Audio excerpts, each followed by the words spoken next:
안녕하세요. 배양정 친구 여러분들. 오늘은 이제 통계 저희가 대단원 마무리를 한번 해볼 건데요. 기존에 먼저 오늘 배울 거를 이렇게 세 가지로 한번 제가 포인트를 제시해 볼게요. 첫 번째는 이제 개념 마무리를 지을 거고요. 마인드맵 같은 것으로. 그다음 두 번째로는 여러분들이 그때 지난번에 냈던 그 구글 설문지 있잖아요. 구글 설문지를 이용해서 저희가 한번 상관관계를 한번 실제 사례를 한번 저희가 한번 한번 직접 사례를 한번 해보겠습니다. 그리고 마지막으로 저희 자주 풀고 있는 개념 프린트물 있죠? 그 프린트물 친구 거 한 명을 제가 그 스캔을 받았거든요. 그걸 가지고 피드백을 한번 해보겠습니다. 자, 그럼 시작하겠습니다. 자, 저희가 통계에서 배웠던 것은 크게 대표값과 삼포도라는 개념이었는데요. 그리고 마지막으로 이제 상관관계가 있었는데 상관관계는 뭐 가볍게 아니까 네, 대표값에는 평균과 중함값, 최빈값이 있었죠. 그리고 삼포도는 제가 의미가 뭐였다고 그랬죠? 흩어진 정도를 뭘로 나타냈다? 그렇죠. 바로 숫자로 나타냈다는 거였죠. 그래서 흩어짐을 수로 표현한 값이었습니다. 그렇죠. 예시로서 뭐가 있었죠? 분산과 또 뭐가 있었죠? 표준 편차가 있었죠. 자, 그럼 먼저 대표값 여러분들이 한번 자, 선생님이랑 같이 잠깐 이 부분을 여러분들이 좀 뭐 연습장에 적든지 해서 한번 선생님이랑 잠깐 멈췄다가 이 개념들을 좀 채워 나간 다음에 선생님이랑 같이 얘기하는 시간 갖겠습니다. 자, 지금 잠깐 일시정지 하시고 여러분들이 먼저 한번 작성해 보세요. 네, 다 작성하셨죠? 이제 한번 선생님이랑 같이 한번 해볼 건데요. 자, 평균과 중앙값은 언제 쓰는 거였나요? 평균은 이제 보통 극단적인 값이 있을 때 없을 때였죠? 없을 때였죠. 그렇죠. 근데 중앙값은 평균과 다르게 극단적인 아주 큰 값이나 또는 작은 값이 있었을 때 중앙값을 쓴다고 그랬습니다. 그럼 평균 중앙값과 다르게 최빈값은 되게 그 경우가 확실하다고 했었는데 바로 어떤 경우였죠? 빈도랑 관련된 거였죠? 그쵸? 그리고 어떤 규격이화돼 있는 것들 네, 규격화돼 있는 것들 뭐 신발 사이즈라든지 뭐 티셔츠라든지 뭐 그렇게 사이즈가 딱딱딱 5단이든 10단이든 정해진 것들 그런 것들에 있어서 최빈값을 많이 했고요. 기호나 어떤 성향을 가지고도 많이 최빈값을 얘기했던 것 같습니다. 뭐 나는 1번 기호가 좋아. 그럼 나는 2번 기호가 좋은데 뭐 이렇게 특히 반장 투표 같은 걸 하면은 뭐 기호 1번, 2번 이런 거 가지고 많이 최빈값을 얘기할 때도 있었죠. 자, 어떻게 구하는지 자, 평균은 어떻게 구했었어요? 별량들의 합을 무엇으로 나눠줬죠? 바로 도수의 합으로 나눠줬었죠. 기억나세요? 네, 중앙값은 어떻게 구했었죠? 중앙값은 그 개수에 따라 다를 수 있는데 짝수와 홀수인 경우로 나눠서 봐야겠죠? 먼저 쉬운 거 홀수는 어떻게 하면 돼요? 맞습니다. 크기 순서로 했을 때 가장 가운데 값이 바로 중앙값이었죠. 크기 순으로 했을 때. 그럼 짝수인 경우에는 어떻게 되는 거예요? 가운데 있는 두 개의 수들의 뭐가 된다? 평균이 된다라고 배웠던 것 같습니다. 그쵸? 자, 최빈값은 그럼 어떻게 나옵니까? 가장 뭐 횟수가 많이 나오는데요. 최빈값은 하나로 결정이 안 될 수도 있다라고 했었죠. 예를 들어서 11, 22는 최빈값이 1과 2가 되는 것처럼 말이에요. 최빈값은 여러 개 나올 수도 있다고 했었습니다. 기억나시죠? 자, 삼포도를 제가 처음에 어떻게 설명했었냐면 여러분들 그 류현진 사례 예를 들면서 야구 선수 중에서 되게 기복이 심한 경우가 있었고 기복이 없이 되게 꾸준한 선수 스타일들이 있었다고 그랬었어요. 그쵸? 그래서 기복이 심하다라는 것은 어떤 그 수준들의 어떤 늘 잘하는 어떤 수준들의 편차가 심하다라고 봐야겠죠? 그러니까 흩어짐의 정도가 크다라고 얘기할 수 있을 겁니다. 그쵸? 그럼 기복이 없이 꾸준한 경우는 어떤 평균 자기 실력에서 크게 벗어나지 않는다는 거기 때문에 이런 실력의 흩어짐 정도가 되게 적을 거라고 얘기할 수 있겠죠. 그럼 산포도를 숫자로 나타낸 것이 바로 예시가 분산 또는 표준 편차니까 똑같이 기복이 심하다는 것은 우리가 마치 분산이 숫자로 말하면 크다, 표준 편차도 크다라고 똑같이 얘기할 수 있고요.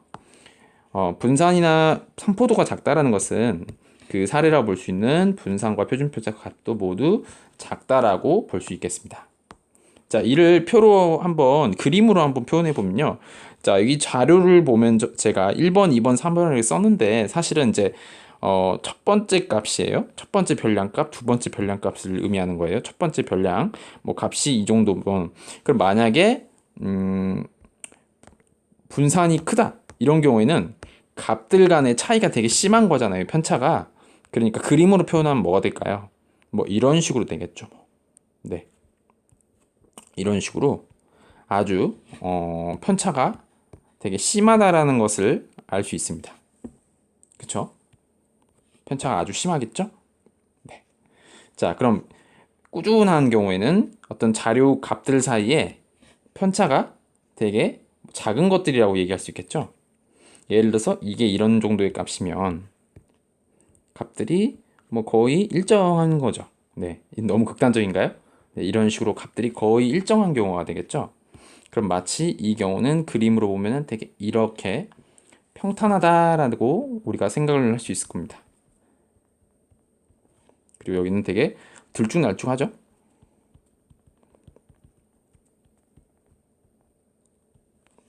들쭉날쭉하겠죠? 자, 그럼 여러분 이 세로축이 횟수일 경우일 때는 어떻게 될까요? 횟수일 때는요. 횟수가 되게 많이 똑같이 이렇게 될까요? 아니죠. 그럼 어떻게 된다고 그랬었죠? 예를 들어서 3이라는 별량에 또 있지만 2라는 별량에도 한 번 있고 그리고 뭐 4라는 별량에도 한 번 있어서 횟수로 얘기하면 이렇게 다양한 구간에서 여러 개의 값들이 나오겠죠. 그쵸? 그런데 만약에 흩어짐의 정도가 적은 기복이 없는 꾸준한 경우라면 그 자료들 간의 편차가 적은 수준이라면 어떤 특정 값에 되게 많이 몰리겠죠. 그리고 그 주변으로 값들도 많이 몰려 있기 때문에 뭐 이런 그림이 되고 그 사이에 있는 그 이후에 있는 값들에 대해서는 되게 횟수가 아주 줄어들 겁니다. 그래서 단순히 이런 그림만을 가지고 여러분들께서 분산이 큰지 작은지를 보시면 안 되고요. 반드시 이 세로축에 있는 값의 의미를 여러분들이 이해하셔야 생각할 수 있다고 수업시한테 강조를 했었죠. 그래서 기복이 심한 경우를 바로 우리는 고르지 않다라고 얘기했습니다. 그리고 기복이 심하지 않고 꾸준하다라는 경우를 우리는 고르다라고 표현을 했었죠. 자, 다음 3점도라는 것은 그 두 별량 사이의 관계를 뭘로 표현한 거예요? 바로 좌표, XY가 있는 좌표로 표현한 거라고 그랬었죠. 그래서 그 어떤 X값이 증가함에 따라 Y값이 어떻게 변하는지를 살펴보는 그런 상관관계라는 게 있었는데 이 상관관계에서 우리가 배웠던 게 뭐였어요? 양의 상관관계와 음의 상관관계였습니다. 그렇죠? 그럼 양의 상관관계는 그림이 어떻게 나와야 돼요, 여러분들? 그렇습니다. X가 증가함에 따라 어쨌든 Y도 증가하는 이런 모양이겠죠? 그럼 음의 상관관계는 어떻게 될까요? 그렇습니다. X가 증가함에 따라 Y값은 오히려 떨어지는 네, 바로 이런 모양이 바로 음의 상관관계라고 볼 수 있겠죠. 자, 예시를 한번 들어볼까요? 양의 상관관계, x가 증가함에 따라 y 값도 같이 증가하는 뭐가 있을까요? 저는 이렇게 생각했어요. 키가 증가하면 몸무게도 어느 정도는 뭐 증가하지 않을까? 같은 남자라면 그렇게 생각해봤고 아니면 수학 성적과 뭐 물리 성적은 그래도 얼추 비슷하게 따라가지 않을까? 라고 해서 이렇게 생각을 해봤고요. 예시, 음의 상관관계에서 대표적인 예시가 뭐가 있을까요? 교과서에 나온 예시는 뭐가 있었냐면, 뭐 낮의 길이가 하루 동안에 계속 길어질수록 반대로 밤의 길이는 되게 짧아진다라는 뭐 이런 얘기도 있었죠. 네. 이건 좀 더 뭐 여러분들이 얼마든지 구해보시면은, 채워 나가실 수 있을 것 같습니다. 네. 이런 식으로 요점 정리를 했고요. 자, 두 번째로 저희가 한번 그 전에 구글 설문지를 여러분들 이용해가지고 여러분들이 그 응답을 하도록 제가 밴드톡에서 공지를 한번 한 적이 있었는데요. 여러분들이 3학년 2반 상대로 했을 때 저희가 응답자들을 이제 꾸준히 받아보면서 그것들을 이제 엑셀 표로 정리한 게 있어요. 그래서 여러분들 그 파일로도 보실 수 있으실 텐데 뭐 이렇게 어느 정도 나왔습니다. 질문들을 몇 가지를 해봤어요. 저는 이 중에서 이 발 사이즈와 키의 상관관계를 한번 보고 싶어서 이제 알아볼 건데 여러분들 어떻게 하시냐면은 구글에서 접속하셔서 여러분들이 한글로 이지통계라고 치시면 이지메스에서 어떤 사이트로 들어가실 거예요. 이 사이트에 접속을 하시면 됐는데 이 사이트가 지금 보시면은 이렇게 생겼습니다. 네, 이렇게 생겼는데요. 여기에다 이제 자료를 입력하는데 선생님 설명 조금만 듣고 한번 해볼게요. 자, 어떻게 하시냐면요. 설정을 누릅니다. 그리고 저희는 상관관계를 보기 때문에 이 두 자료라는 말을 클릭하시고요. 여기 A와 B에다는 이제 값을 적으시면 되는데 예를 들어서 제목을 두 개의 자료에서 항목이니까 저 같은 경우는 발 사이즈라고 할게요. 발 사이즈. 그리고 두 번째로는 이 부분을 키라고 쓰겠습니다. 그래서 이 부분을 그 다음에 다 치신 다음에 이 부분을 모아보기라고 이 부분을 오프라가 되어 있는 것을 ON으로 켜줍니다. 그럼 지금 첫 번째 이 부분은 첫 번째 그 자료에서 발 사이즈와 키를 이렇게 입력하시는데 어떤 걸 보고 하시냐면 여러분들이 그 엑셀 파일 제가 보내드렸죠? 이걸 그대로 입력을 하시면 되는 거예요. 발 사이즈와 키만. 그래서 입력을 여러분들이 이렇게 쭉 하신 다음에 몇 번까지? 20번까지 이렇게 작성을 하시면 됩니다. 예를 들어서 뭐 발 사이즈가 만약에 270이었다. 270 뭐 이런 식으로 작성을 하시는 거죠. 그래서 다 작성을 여러분들이 만약에 하셨으면은 어떻게 되냐면 자, 여기서 여러분들 통계 그래프 있죠? 이 중에서 산점도 있죠, 이거를 실행하시면 돼요. 사실 핸드폰으로 입력하면 되게 시간이 많이 걸리더라고요. 핸드폰으로 입력하기보다는 이제 노트북에서 좀 더 입력을 하면 되게 빠르게 입력을 되더라고요. 저 같은 경우는 엑셀 파일을 그대로 복사만 하면 되니까. 그래서 여러분들이 한번 잠깐 멈추시고 한번 여러분들께서 직접 발 사이즈와 키를 직접 다 입력하고 산점도를 여러분들이 한번 컴퓨터로 한번 표현해 보면 좋겠습니다. 네, 다 잘 하셨나요? 그러면은 선생님이랑 한번 그거를 이제 볼 건데요. 저는 이제 이게 사실 지금 제가 태블릿으로 작성을 하고 있는 거라서 이게 너무 좀 답답해서 사실은 이제 데스크탑에서 빠르게 입력을 했어요. 빠르게 입력을 해서 그것을 이 태블릿으로 사진을 찍어 봤습니다. 그랬더니 이제 어떻게 나왔냐면 이렇게 나왔거든요. 네, 막상 이렇게 입력을 했고요.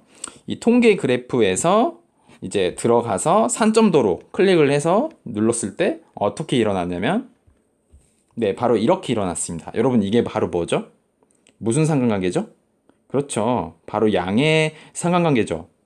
발 사이즈가 커질수록 실제로 키가 신장이 좀 길어진다라는 걸 여러분들 눈으로 이렇게 우리가 자료를 통해 확인을 할 수 있었습니다. 그렇죠? 생각보다 되게 많은데 좀 재밌는 질문을 제가 좀 해보고 싶었는데 아무래도 좀 이렇게 제약이 있다 보니까 수학적으로 구해야 되잖아요. 이 자료들을 이제 그러다 보니까 좀 질문에 제약이 생겼었는데 좀 재밌게 하면 좋을 것 같다는 생각은 듭니다. 자, 이렇게 상관관계를 한번 예시를 이렇게 소프트웨어를 통해서 한번 알아보는 시간을 가졌고요. 마지막으로 제가 여러분한테 나눠줬던 그 프린트물에서 교과서 문제를 두 문제 정도를 같이 풀고 끝내고자 합니다. 자, 여러분들 그 프린트 문제를 한번 잠깐 멈추시고 프린트 문제를 한번 1, 2, 3, 4 문제를 한번 풀어보신 다음에 저랑 같이 어떤 학생이 보내준 자신의 풀이를 보면서 여러분 풀이와 한번 비교를 해보시기 바랍니다. 자, 그럼 저도 한번 그거 풀이를 한번 꺼내 보겠습니다.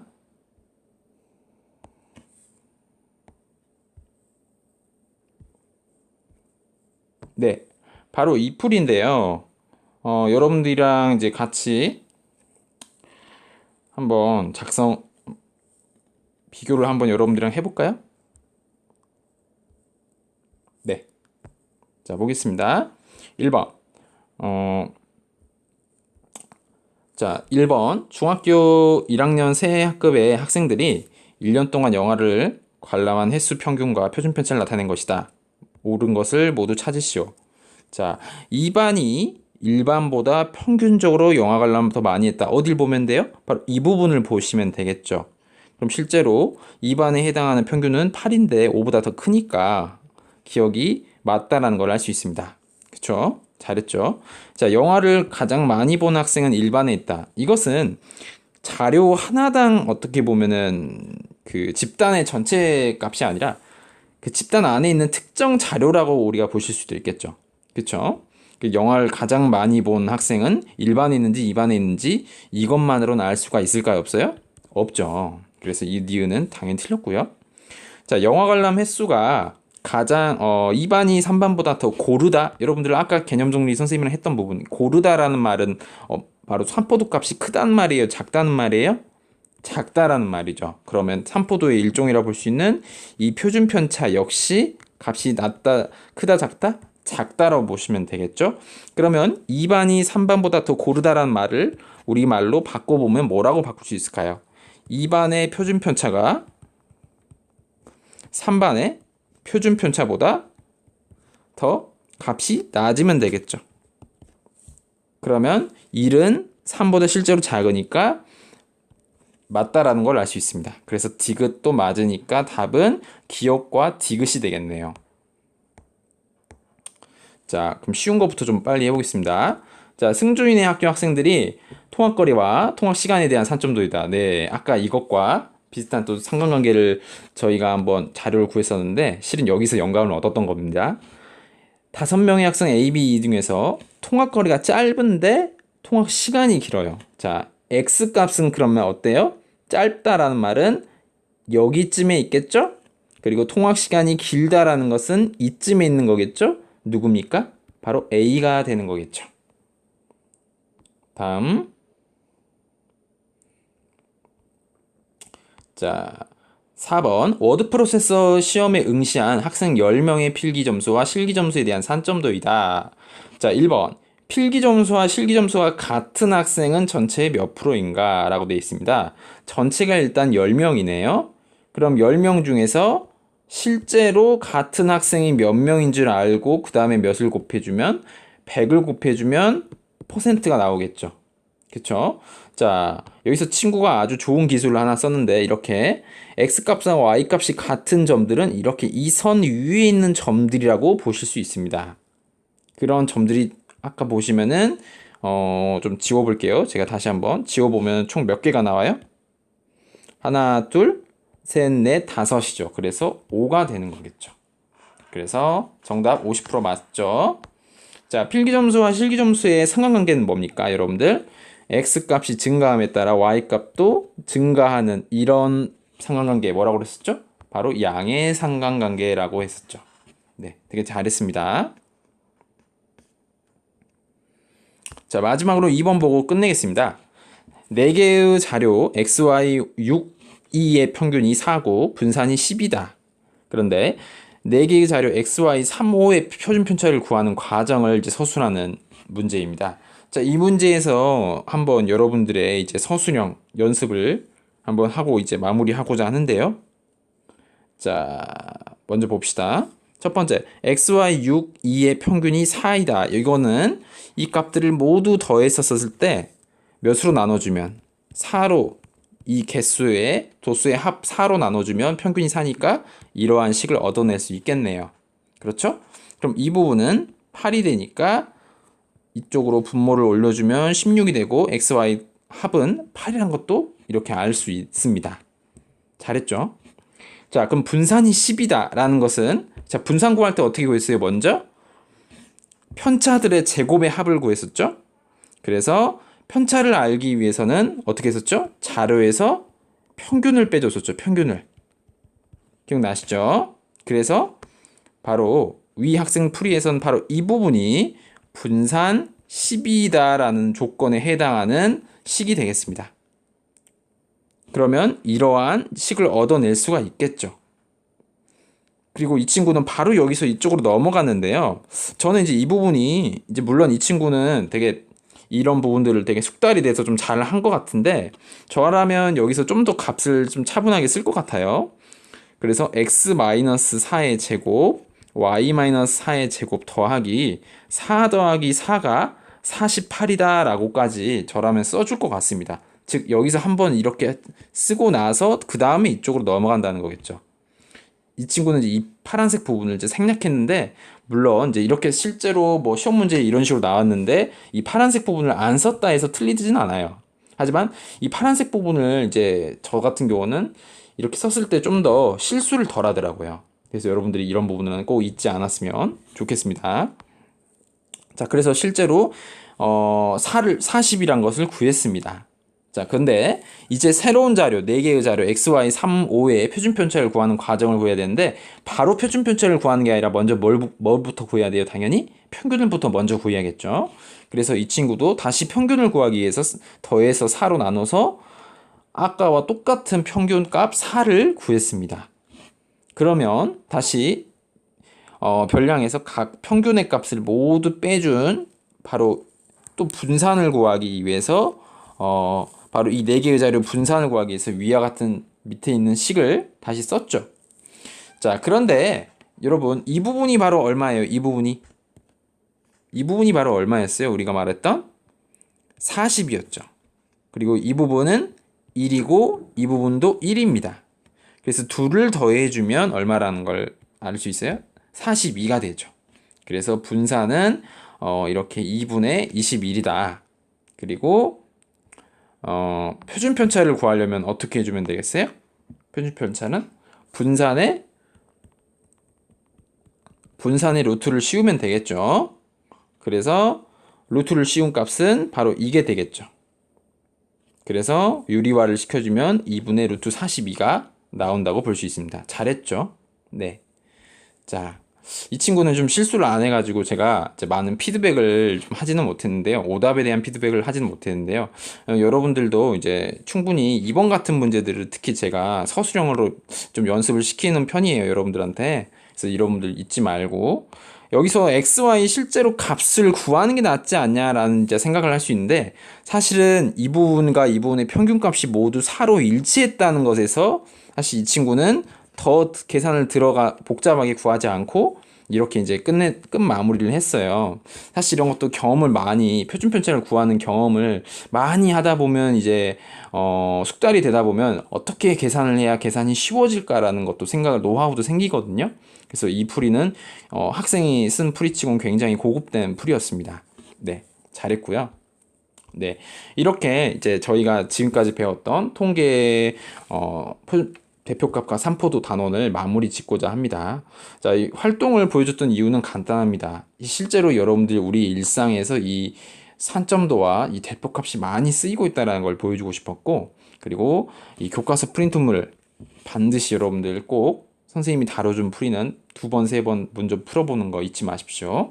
자, 오늘 긴 강의 듣느라 수고 많았습니다. 오늘은 여기까지입니다. 감사합니다.